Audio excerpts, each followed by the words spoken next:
बिस्मिल्लाहिर्रहमानिर्रहीम। बिस्मिल्लाहिर्रहमानिर्रहीम। Welcome to online system from city college of science and commerce Multan with doctor Yasir Khan. बेटा हम chapter number 12 को पढ़ रहे थे। चैप्टर नंबर 12 न्यूट्रिशन का है। प्रीवियस लेक्चर के अंदर मैंने आपको बताया था कि ओरल कैविटी के अंदर डाइजेशन कैसे होती है और वो लॉन्ग क्वेश्चन था, उसी से आगे कंटिन्यूएट करता हूँ। हमने ओरल कैविटी के अंदर हमने खुराक को सिलेक्ट कर लिया है। सिलेक्शन के बाद हमने उसकी ग्राइंडिंग मैस्टिकेशन करवा दी है। ग्राइंडिंग मैस्टिकेशन के बाद उसकी लुब्रिकेशन भी हो गई है, डाइजेशन भी हो गई है इनसाइड द ओरल कैविटी या इनसाइड द माउथ। अब ऐसा तो नहीं है ना कि खुराक को हम पूरा दिन लेके माउथ के अंदर बैठे रहेंगे, हमने उसको स्वेलो भी करना है। तो आज ना मैंने आपको बताना है कि स्टेजेस ऑफ स्वेलोइंग क्या होती हैं। देखो स्वेलोइंग के अंदर ना किस किस चीज़ का रोल होता है ये आपने याद रखना है। टंग का रोल होता है, इसी के साथ साथ एक रोल आपको मेंशन किया होगा जी, पैलेट क्या कर रहा है या पैलेट के साथ क्या हो रहा है। उसके साथ आगे जो रोल मेंशन किया हुआ जी, हमारे विंड पाइप के साथ क्या होता है और विंड पाइप करता क्या है, ये सारी चीज़ें बताई हैं। देखो कुछ चीज़ें आपने याद रखनी है, जैसा कि टंग क्या कर रही है, जैसा कि पैलेट के साथ क्या हो रहा है,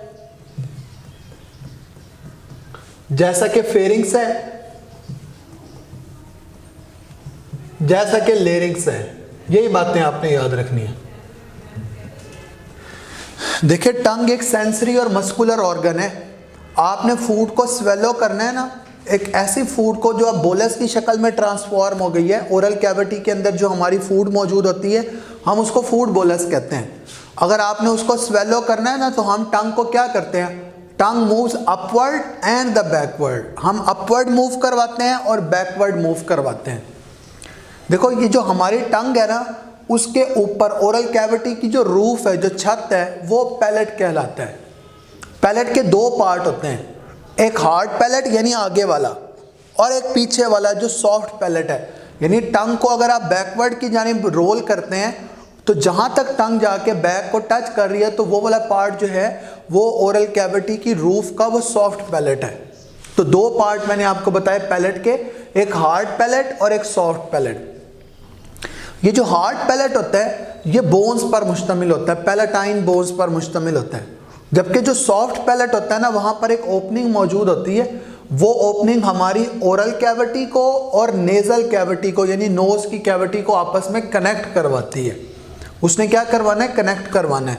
तो वहाँ सॉफ्ट पैलेट के लेवल पर वो ओपनिंग मौजूद है। देखो स्वेलोइंग के दौरान टंग क्या कर रही है, टंग मूव्स अपवर्ड।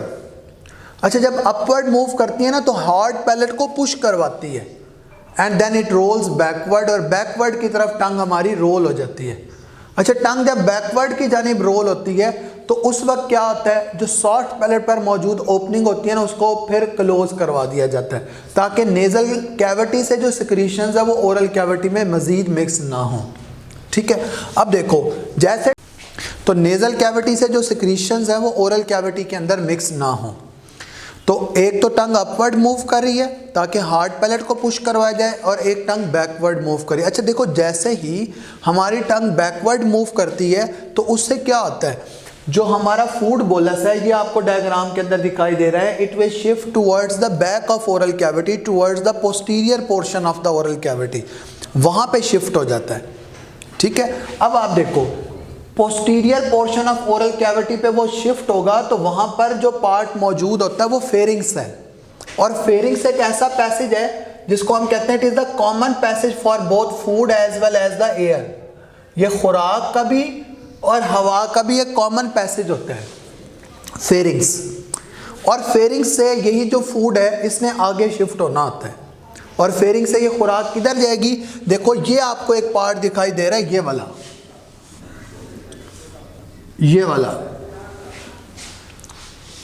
आम तौर पे ना इसकी जो यूजुअल पोजीशन होती है ना वो ये होती है, वर्टिकल है ये।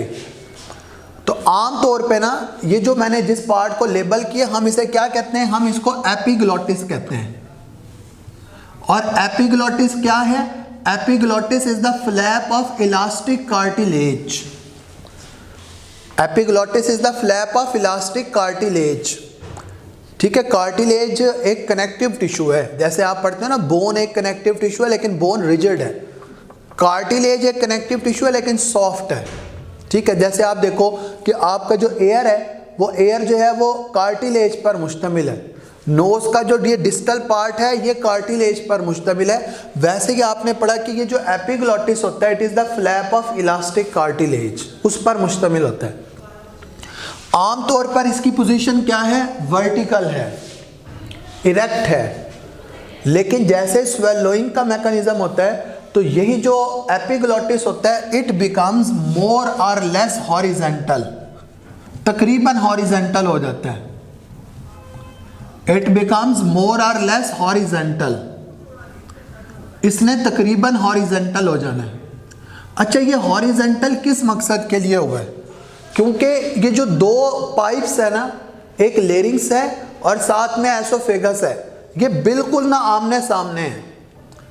तो लेरिंग्स जो है वो हवा का पैसेज है। बाज़ औक़ात आप ऐसा देखते हो ना, हम खाना खा रहे हैं और वो हमारे हवा के पैसेज में चली जाए तो फ़ौरन कफिंग स्टार्ट हो जाती है। तो ये जो एपिग्लॉटिस है during the mechanism of swallowing, ये मोर और लेस हॉरिजेंटल सिर्फ इसी मकसद के लिए हुआ है कि विंड पाइप की ओपनिंग को क्लोज किया जाए, ताकि खुराक कहीं गलती से हवा की नाली में ना चली जाए, खुराक को खुराक की नाली यानी फूड पाइप के अंदर आना चाहिए। तो उसके लिए इट बिकम्स मोर और लेस हॉरिजेंटल, ये हॉरिजेंटल हुआ है। अब आप देखो यहाँ पर आपको ना ये आहिस्ता आहिस्ता हॉरिजेंटल, ये आप देखें एग्जैक्टली हॉरिजेंटल हुआ है। अच्छा, हॉरिजेंटल होने से क्या हुआ है, ये वाला जो पैसेज आपको सामने दिखाई दे रहा है ना, ये बेसिकली लेरिंग्स है। Larynx is the upper part of trachea.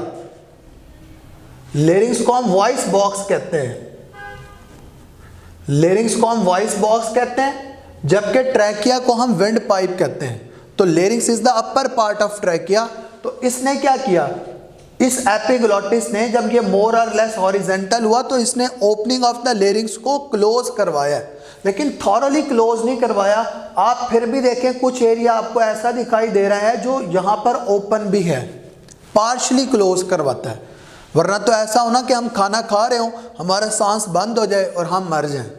Partially close करवाता है हमेशा। तो एपिग्लॉटिस के अंदर बेटा क्या चेंज आ रहा है, epiglottis is the flap of elastic cartilage. Usually it is vertically placed. During the mechanism of swallowing it become more or less horizontal.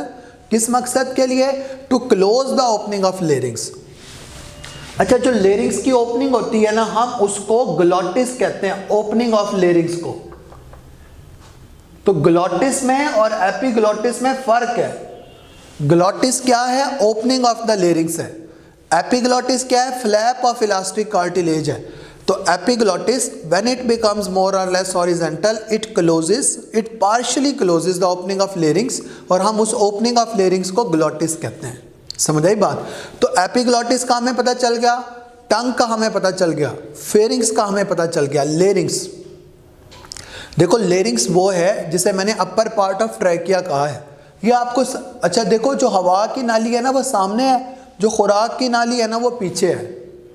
हवा की नाली सामने, खुराक की नाली पीछे, ऐसे बिल्कुल आमने सामने पड़े हुए हैं, आगे पीछे पड़े हुए हैं।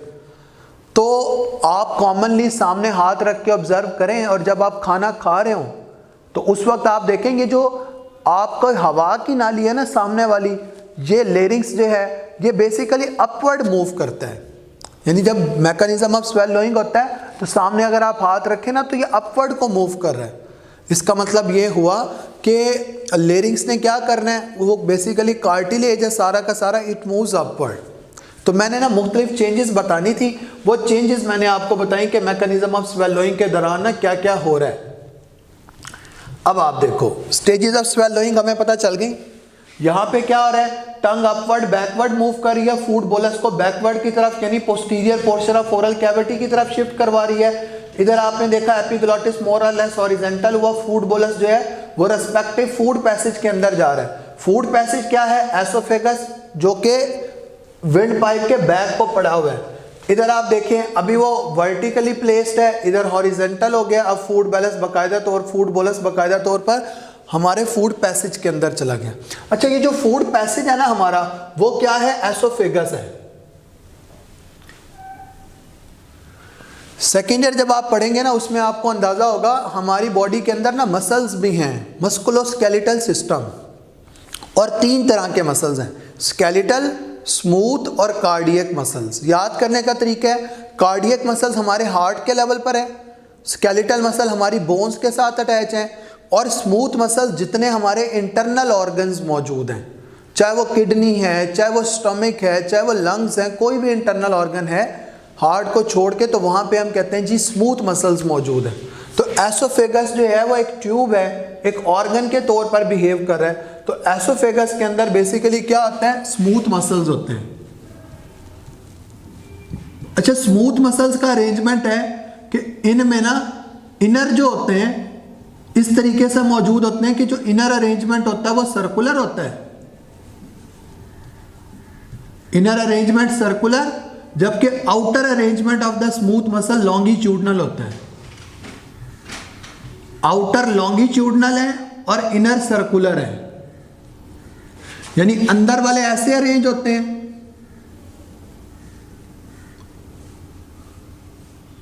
और बाहर वाले ना लेंथ वाइज अरेंज होते हैं, लॉन्गिट्यूडनल। बाहर वाले लेंथ वाइज अरेंज है और अंदर वाले सर्कुलरली अरेंज्ड हैं। अच्छा, इन सर्कुलर और लॉन्गिट्यूडनल मसल्स की कॉन्ट्रैक्शन और रिलैक्सेशन से, अल्टरनेटिव कॉन्ट्रैक्शन और रिलैक्सेशन से जो एक मूवमेंट जनरेट होती है, हम उसको पेरिस्टालसिस कहते हैं। पेरिस्टालसिस क्या है? It is the wave of contraction and the relaxation of inner circular and the outer longitudinal muscles. तो वो जो एक वेव जनरेट हो जाती है, हम उस वेव को पेरिस्टालसिस कहते हैं। ये पेरिस्टालसिस ही है। आप अगर लेट के भी खाना खा रहे हैं ना, तो ऐसा नहीं है कि वो कहीं स्टक हो गया एसोफेगस के अंदर, वो क्या कर रहा है? डाउनवर्ड ही मूव किए जा रहा है। ऐसा क्यों है? वो पेरिस्टालसिस की वजह से। ये मूवमेंट है जो हमारी खुराक को ना डाउनवर्ड की जानिब पुश करवा रही है। तो पेरिस्टालसिस कहाँ से स्टार्ट हो रही है? पेरिस्टालसिस ओरल कैविटी से स्टार्ट हो रही है और कंटिन्यूअसली आगे प्रोसीड कर रही है। और हमेशा जो पेरिस्टालसिस होती है वो बैक ऑफ फूड बोलस से शुरू होती है, यानी जहां से फूड बोलस मूव कर रहा है ना, जैसे इधर मूव कर रहे हैं तो पेरिस्टालसिस इधर है और इसे आगे को पुश करवा रही है। ऐसे ये आगे आ जाएगा तो फिर आपको उसके पीछे इसी तरीके से ये सिलसिला चलता रहेगा। हम इसको क्या कहते हैं? हम इसको पेरिस्टालसिस कहते हैं। तो पेरिस्टालसिस वो वेव ऑफ कॉन्ट्रैक्शन और रिलैक्सेशन है जो इनर सर्कुलर और आउटर लॉन्गिट्यूडनल मसल्स की अल्टरनेटिवली कॉन्ट्रैक्शन और रिलैक्सेशन से जनरेट होती है, और ये ओरल कैविटी से शुरू हो रही है। और इसका काम क्या होता है? फूड को डाउनवर्ड पुश करवाना, हमेशा back of the food particle से, या फिर हम कह सकते हैं यहाँ पर फूड बोलस से स्टार्ट हो रही है। देखो बाज़ औक़ात ऐसा होता है, अच्छा देखो एसोफेगस है ना, वहाँ पर स्फिंक्टर भी मौजूद है जो कि यहाँ पर दिखाया हुआ नहीं है। स्फिंक्टर होता है रिंग ऑफ मसल्स, वो रिंग ऑफ मसल्स जब भी रिलैक्स होते हैं तो खुराक आगे जाती है। तो एसोफेगस के लेवल पर एक जो स्फिंक्टर होता है, हम उस स्फिंक्टर को कहते हैं it is the upper oesophageal sphincter, जो यहाँ पर दिखाया हुआ नहीं है। 2 तरह के एसोफेगस में स्फिंक्टर है, एक को हम कहते हैं अपर एसोफेजियल स्फिंक्टर, अपर एसोफेजियल स्फिंक्टर, और एक लोअर एसोफेजियल स्फिंक्टर भी होगा। Sphincter is the ring of muscle, और जब ये रिंग ऑफ मसल जो है वो रिलैक्स होंगी, स्फिंक्टर जो है वो अलाउ करेंगे फूड को आगे जाने के लिए। अब नेक्स्ट आप देखें कि पेरिस्टालसिस के बाद नेक्स्ट हमारे पास है, ये देखें पेरिस्टालसिस, ये आपको ना एरिया ऑफ कॉन्ट्रैक्शन दिखाया जा रहा है, ये वाला। फिर ऑटोमेटिकली एरिया ऑफ रिलैक्सेशन भी है, यानी आगे वाला रिलैक्स है, ये कॉन्ट्रैक्ट हुआ है। फिर ऐसे ही आप देखें एरिया ऑफ कॉन्ट्रैक्शन बढ़ गया। अब इस एरिया ऑफ कॉन्ट्रैक्शन और रिलैक्सेशन से एक जो वेव जनरेट होती है वो देखिए फूड को ना डाउनवर्ड, ये फूड बोलस है, इसको डाउनवर्ड पुश करवाई जा रही है, डाउनवर्ड पुश करवाई जा रही है, डाउनवर्ड पुश करवाई जा रही है। तो ये पेरिस्टालसिस है जिसने क्या करवाना होता है, खुराक को डाउनवर्ड पुश करवाना होता है। पेरिस्टालसिस के बाद सम टाइम आप एक टर्म पढ़ते हो एंटी पेरिस्टालसिस। एंटी पेरिस्टालसिस या एंटी पेरिस्टालसिस को हम वोमिटिंग भी कहते हैं। एंटी का मतलब है अगेंस्ट, यानी पेरिस्टालसिस का रिवर्स। सम टाइम ऐसा होता है कि कोई हमें इन्फेक्शन हो जाए या हमारे गैस्ट्रोइंटेस्टाइनल ट्रैक के अंदर ना कोई मोटिलिटी हो जाए अल्टरनेटिवली, तो उसकी वजह से क्या आता है कि यही जो फूड का पैसेज है, जो ये मूवमेंट जनरेट हो रही है, जो खुराक को आगे की जाने पुश करवा रही है, वो रिवर्स भी हो सकती है। जैसे आप अक्सर सुनते हो ना, फूड पॉइजनिंग हो जाती है, उस फूड पॉइजनिंग के रिजल्ट में क्या आता है, वोमिटिंग स्टार्ट हो जाती है। उस फूड पॉइजनिंग के रिजल्ट में क्या आता है, वोमिटिंग। वो जो एंटी पेरिस्टालसिस है उसी का दूसरा नाम वोमिटिंग है। यानी सम टाइम ऐसा होता है कि कोई इन्फेक्शन हो जाए, टेम्परेचर हो जाए, या फिर कोई भी जीआईटी मोटिलिटी हो जाए, उसकी वजह से क्या होता है, यही जो फूड है जिसने आगे की जानिब मूव करना होता है, ये रिवर्स भी हो सकती है। तो रिवर्स ऑफ द पेरिस्टालसिस को आप एंटी पेरिस्टालसिस कहते हो, जिसके रिजल्ट में फूड की जो मूवमेंट की डायरेक्शन है वो रिवर्स हो सकती है। यानी कैसे, अगर खुराक हमारे स्टमक के अंदर स्टोर हुई है तो स्टमक से एसोफेगस के अंदर, एसोफेगस से ओरल कैविटी में, और ओरल कैविटी से सामने वाले के मुंह पे जो बैठा है, तो उसे हम कहते हैं कि वोमिटिंग है या एंटी पेरिस्टालसिस है। ऐसे ही आप एक टर्म पढ़ते हो हंगर पैंग, शॉर्ट में आ जाता है कि what is the hunger pang. Hunger pangs क्या होते हैं? ये कॉमनली आप कहते हो जी पेट में मरोड़े पड़ रहे हैं भूख के, हंगर पैंग्स हैं।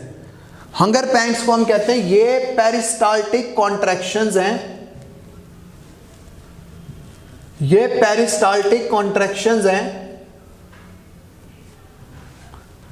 और ये तब जनरेट होती हैं जब हमारे लास्ट मील का गैप ना जरा बढ़ गए। क्या आपने एक दिन रात को खाना खाया और अगले दिन फिर दोबारा रात को खाना खा रहे हैं, वैसे इतना होता नहीं है, इतना गैप नहीं आता, लेकिन अगर आप एक दिन रात को खा रहे हो फिर अगले दिन दोबारा रात को खाना खा रहे हो, दरमियान में आपने कुछ नहीं खाया पिया, तो इसका मतलब ये है कि हंगर पैंग्स हो सकते हैं, पेरिस्टाल्टिक कॉन्ट्रैक्शंस जनरेट हो सकती हैं। और ये आम तौर पे जो इंटरवल होता है ना, वो सम टाइम 10 to 12 और या 12 to 24 और वेरी करता है इंडिविजुअल टू इंडिविजुअल।